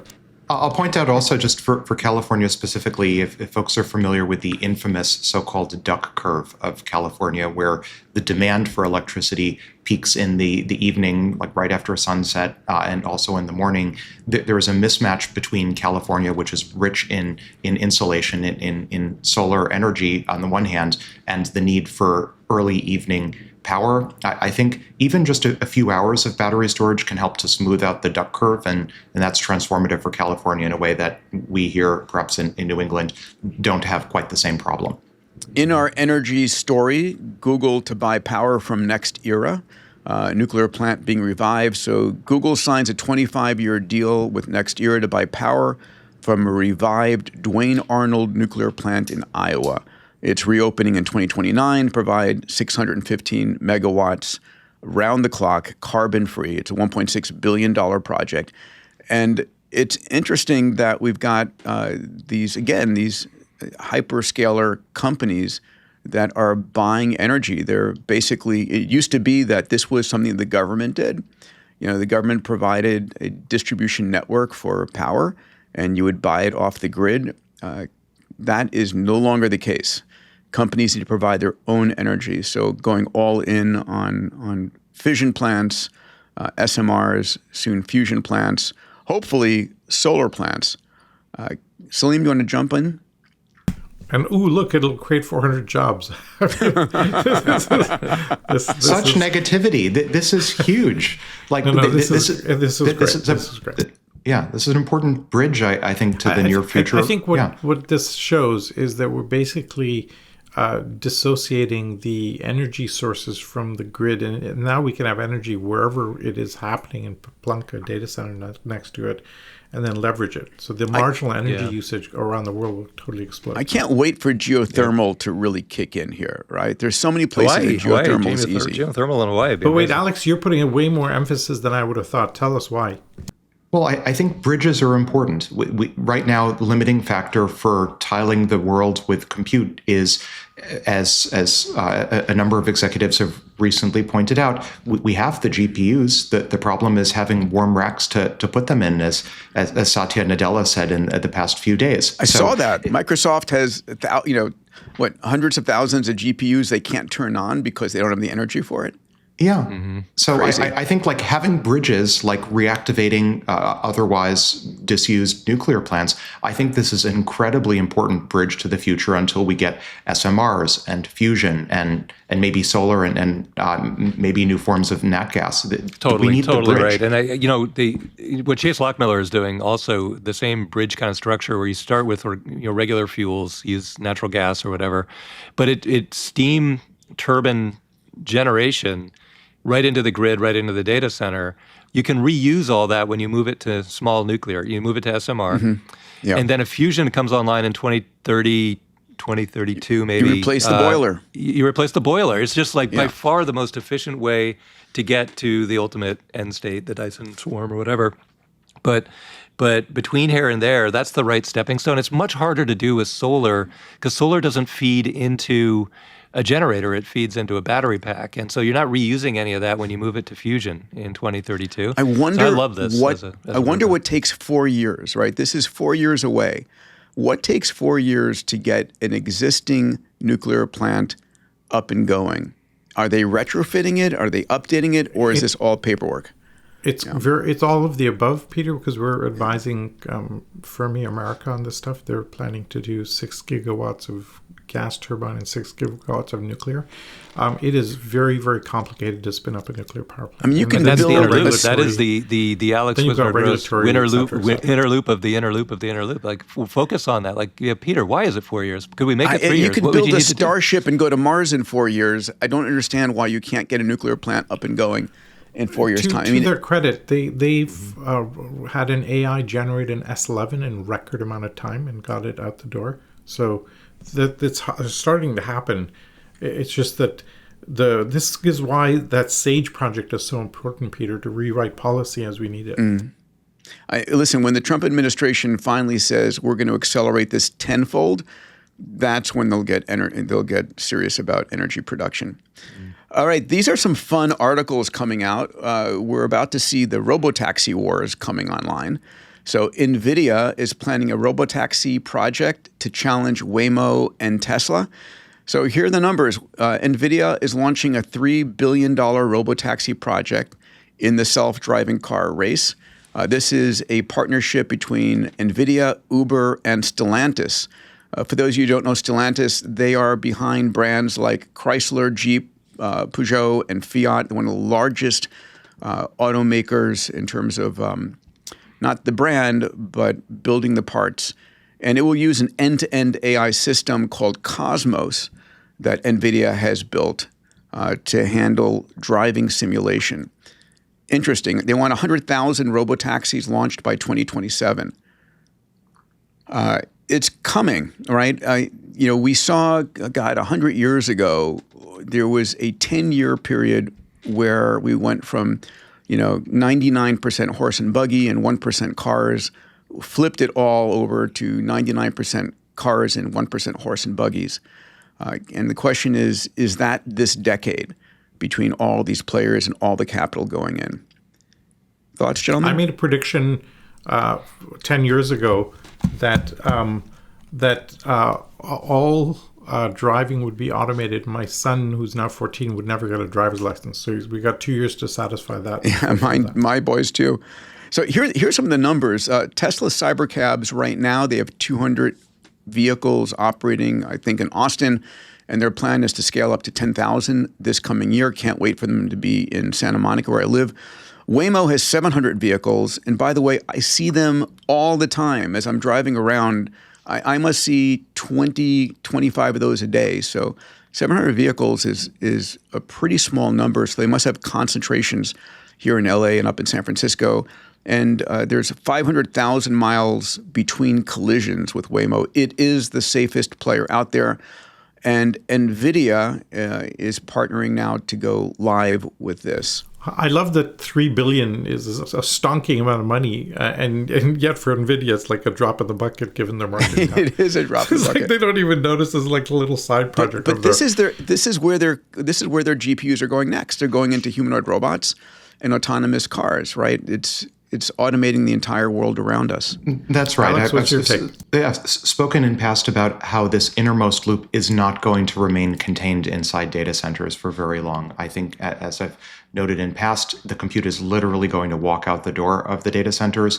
In this case, it's going to drive out the door. But I think for many people, these driverless cars, I have one, and many people I know, surprisingly, haven't even driven in one or haven't had the experience of driving in one. For many people, this is going to be their first encounter with a generalist robot. It's going to be either seeing or driving in or owning a driverless car. And it's not going to stop there. I think the same stack that we're seeing NVIDIA with their autonomous vehicles pushing, it's going to generalize to humanoid robots on the timescale of 1 to 3 years. So this is, again, the beginning of the expanded innermost loop of civilization that we're seeing.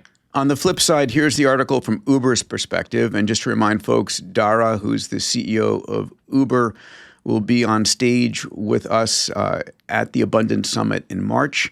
It's going to be my best ever. We have only 30 seats left for the Abundance Summit. It's selling out faster than any time ever in history. If you're interested in grabbing one of those 30 seats, you can apply at abundance360.com. But this is not a commercial. The program will fill, but it's going to be incredible. Can't wait. We're going to be talking with Dara about not only autonomous vehicles, but flying cars. And Uber is going in so many new directions, just driving revenue. So their goal is 100,000 NVIDIA-based robotaxis beginning in 2027. And this puts them in direct competition with Waymo and Tesla. Today, in a number of cities, you can order up a Waymo on your Uber app, which is fantastic. Any final thoughts on this story? I think this is too slow for my taste because there's like such a huge demand for this. Even Waymo only has, I think, 2,000 is what I looked up. There's 800 in the Bay Area, 500 in LA. We need like tens of thousands of these things. The good news is each Waymo car replaces dozens of cars that are sitting around 94% of the time empty. Yeah. Most definitely. All right. Our next story here, I love this one. Foxconn to deploy humanoid robots at its Houston AI server plant. So check this out. Foxconn to expand AI server production in Texas to 500,000 square feet, producing GB300s and Blackwell series AI servers. It's got a partnership with Digit, which is Agility Robotics. We're going to have the CEO of Digit the CEO of Agility Robotics on our stage this year, Salim. We'll have at this stage, Abundance needs to be like 8 days long, Peter. Oh, it's tough. I mean, I'm trying to make sure that we have enough time for all of the community members to like meet each other, hang out, have conversations, and have it fun. But yeah, it's 4.5 days. But we'll have currently four robot companies there. I'm trying to get a fifth one from China. We'll see if we can get the new version of one of the top Chinese robots there as well. But so check this out. These humanoid robots are going to be driven by NVIDIA's Isaac GR00T N model. This is the innermost loop, isn't it, Alex? It is. This is robots operating factories that make servers that go in data centers that power the robots. That's the loop. Yeah. I won't say incredible. I'm not going to say it. Not going to say it, but wow. I will say there so aren't cool. nearly enough companies working on all the different form factors, and yeah, like there's room for 1,000 more startups doing different variants of this. For all the mechies out there that are wondering what they should do. I also think this is a I'm preview going to build of a robot company that has an 8-armed octopus type robot and beat everybody else. I also think that this is a preview of how we get, you were talking earlier, Peter, about Sam's forecast of a gigawatt per week. I think that this is a plausible technical trajectory for how we get there. We're going to have robots building the fabs and the factories producing the servers and the data centers. It's going to be one massive flywheel. All right, our next story in energy is Blue Energy and Caruso partnered to develop an advanced nuclear-powered AI data center. But I think the more interesting story here is that they plan to stand it up with natural gas plants and then convert it to nuclear about 3 years after that, right? So don't wait for nuclear. Get it operating with what you can right now and then retrofit nuclear when you can. So the wait time for a gas turbine engine today for the gas turbine stuff is about 4.5 years. It's crazy. Today, it's insane. Like we advise Siemens Energy, and they're like sold out forever, and it's incredible. Everybody's trying to go to dump heaps and get spare parts for gas turbines out of their garbage dumps. It's like really, and the recycling plants. It's really crazy right now. Wow. I want to talk a little bit about the China-U.S. battle and hit a couple of different points here. So here are some numbers, and they're important to note, that China is dominating production in a few different areas. 66% of electric vehicles are being built in China. 80% of solar panels and batteries are in China. 60% of wind turbines. Those are staggering numbers. Add to that on the innovation metrics, 70% of all global AI patents are coming out of China, and 75% of clean energy filings are coming out of China. This was part of the debate that on our evening in Riyadh that we hosted this dinner, and Kathy and Balaji were going back and forth on topics like this. Dave or Salim, you want to weigh in? We really ought to have just a focused session with Antonio Gracias and Chase Lockmiller on how to deal with this in the U.S. because our whole investment cycle isn't geared up for this type of investing, and China is. It's just very manufacturing heavy, and hey, we need more power, we need more melters, we need more whatever. We don't really do that well in the U.S. venture economy, but that's all getting rethought right now. And Antonio and Chase are the guys right in the middle of it. So we should just get them on the pod and brainstorm our way through how are we going to restructure? Because these are very expensive projects. They're not venture projects. They seem to work every time. The playbook is right on that prior slide. It's not a mystery. You have to be involved with the government. You can't just you need zoning, you need location, you need permits and all that. So it's just a new format for American innovation, but it's going to last for 10, 20, 30 years. So you might as well get ahead of it. I mean, imagine if Elon weren't doing what he does right now. These numbers would be far worse. So I want to make a comment here. There's something. This is one of the flaws of our democracy, where in 4-year high metabolism election cycles, nobody's thinking 20 years down the line. Right? Yep. And China may be authoritarian, but they can look out 20 years and say, we need that much energy, that much water, and do things to make that happen. I think I actually had a hack for this. I kind of did some brainstorming. Somebody asked me at a conference, what would you do? And I said, every 4 presidential terms, I would appoint a government, give them 10% of GDP, and say, your only job is to fix all the stuff that's 20-year range projects, and then you're out. 1 term only, full authoritarian, go. Which is essentially some of what Trump is doing in this case. So you just want to rewrite the Constitution. Okay. It's a great thought, Salim, though, because, flying back from Saudi Arabia and just looking down and, there's nothing out in the desert for hundreds and hundreds of miles. And then you get to Europe and it's just the most blessed Mediterranean green field. Like everything should be perfect in Europe, but the government dysfunction is preventing them from any kind of involvement in what's going on right now. So it's a good case study. Like, you can mess it up in a real hurry. And so if we don't but we're not geared up to compete with China right now on this particular front. And it does need to get rethought. But if you don't rethink it, yeah, things can go really bad. You don't take it for granted. So guys, on one of our next WTF episodes, I want to bring some of the data that we found at FI9, right, the Future Investment Initiative event that we were just at. Some of the data is staggering about how the rest of the world looks at this. And I want to share that on an episode because it's really important, because it's going to drive the near-term future. All right, this particular chart comes from a tweet that Balaji put out, and he labeled it, "It's happening. The AI flippening is here." Mm-hmm. And so this is a look at who's making the open source models. And what we saw this summer was open source models were being dominated by China versus the US, and most definitely not Europe.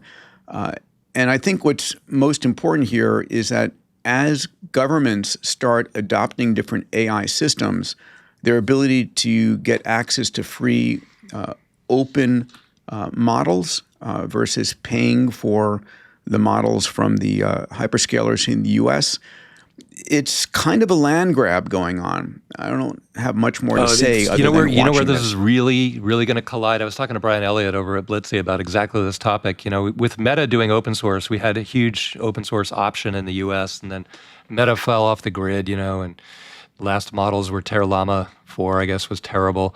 And now they're trying to rebuild it, but they're rebuilding it closed source. So the US doesn't really have an open source option. But then when you look at there's a bunch of projects for the military that, the Blitzy will ultimately end up working on that need to be air-gapped. And you got to use an open source model in an air-gapped environment. You can't just go to the OpenAI, API with super proprietary government data.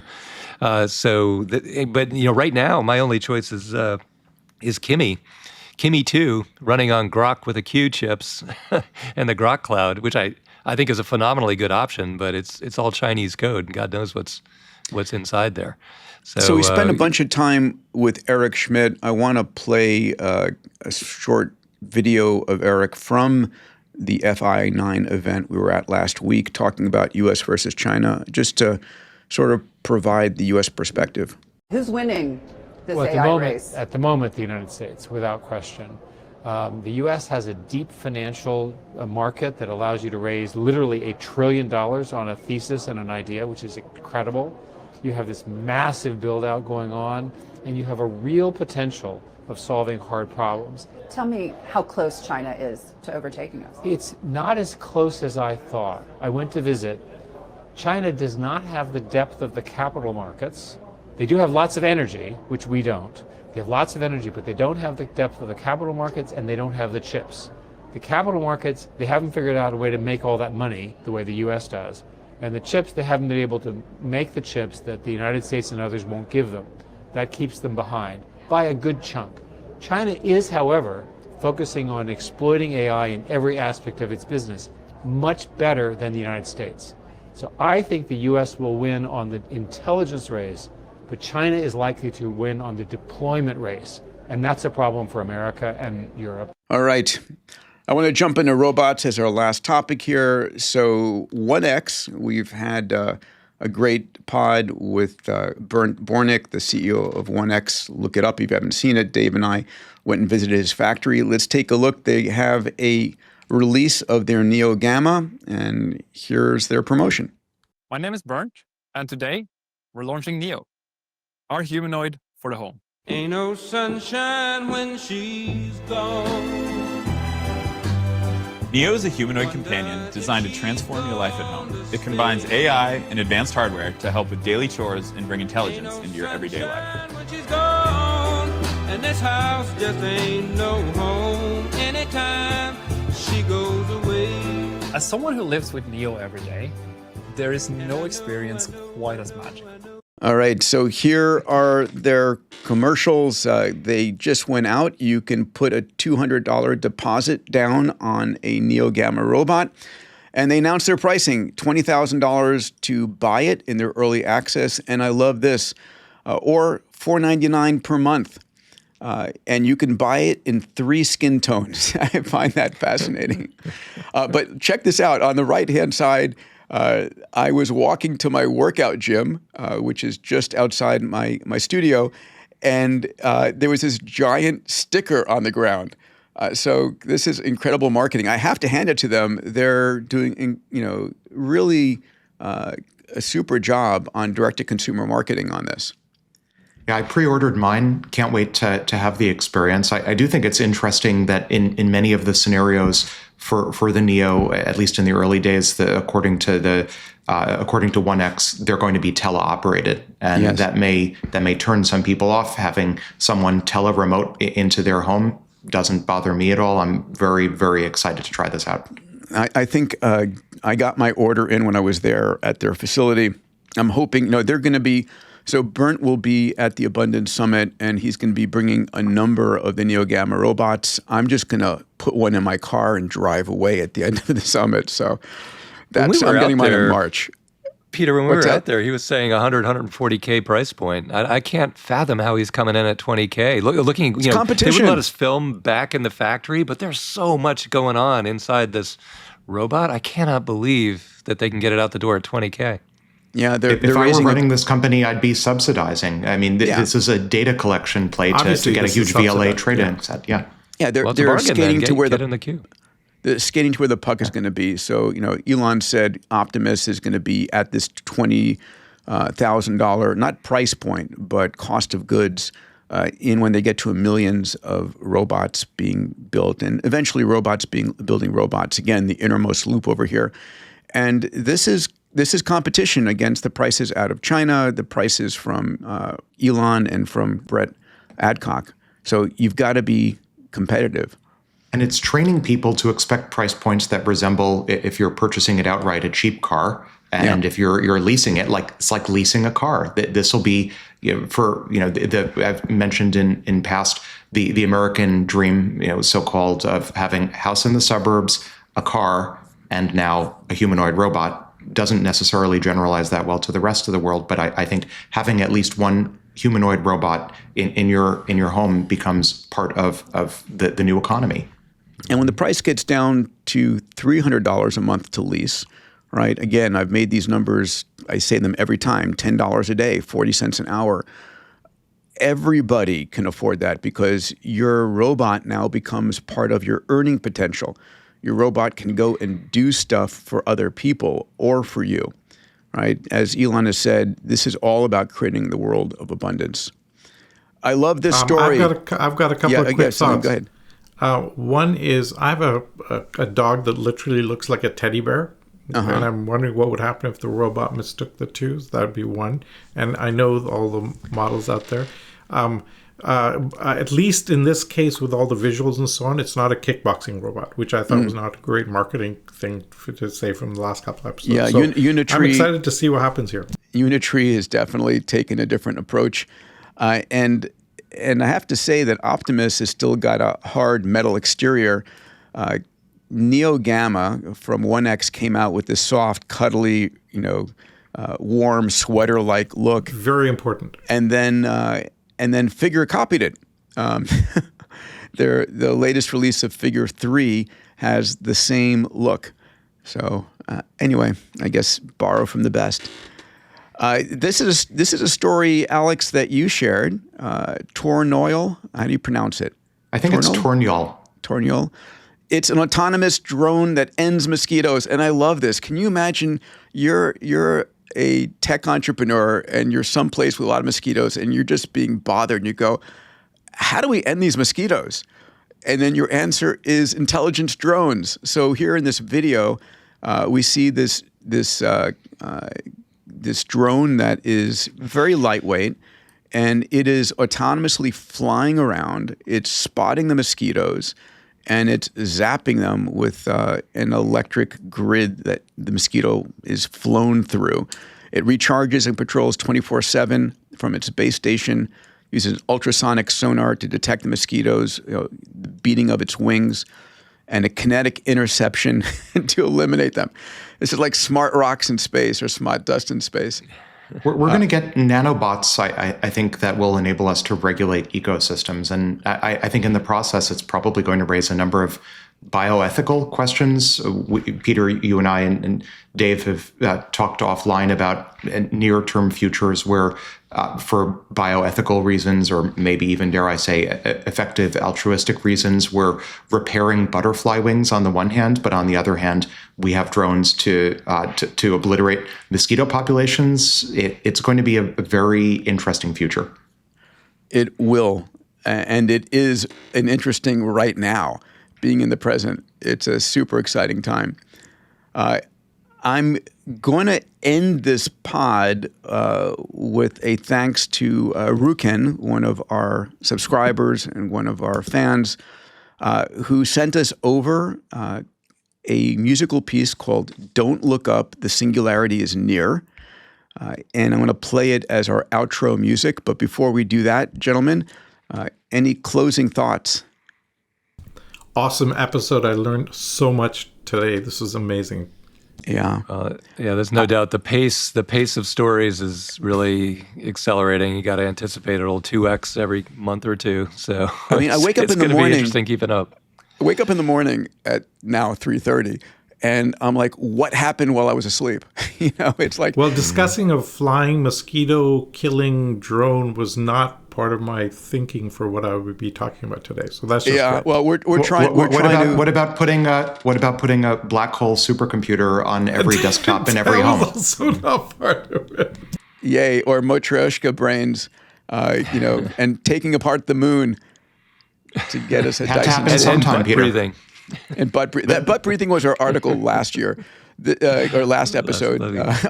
Our new episode, our new closing article. I think we should do that. We should have an unusual science closing piece or an unusual tech, and I'll take the mosquito killing drone as our one for this week. All right. Yeah. We're ending the moon. The moon had it coming. Well, listen, I have to go there and start a city before we take it all apart. That's one of my goals. Anyway, gentlemen, I love you much. And everybody, if you're an audio or video creator and you have an ending outro music piece you want to share with us, you can share it with us on the pod. We read all the comments, and they are incredible comments. And thank you all for subscribing. Please share this with your friends, your family. One of the best parts of being in Riyadh, Dave and Salim, was all of our fans there. Everybody kept on coming up. I mean, this is a conference of like 5,000 people, sort of a World Economic Forum in the desert. And everybody's like, I love your podcast. So, Alex, you were sorely missed. And a lot of fans. Yeah, people kept coming up going, where's Alex? Is he joining that episode you're doing? Mm-hmm. Yeah. Got to invite me next time. Okay, well, we'll do FII in March in Miami altogether, and try and line up a live podcast from FI Miami. All right, here is our outro music. Enjoy this, everybody, and have a beautiful exponential day, and don't sleep through the singularity. It's the most exciting time ever to be alive.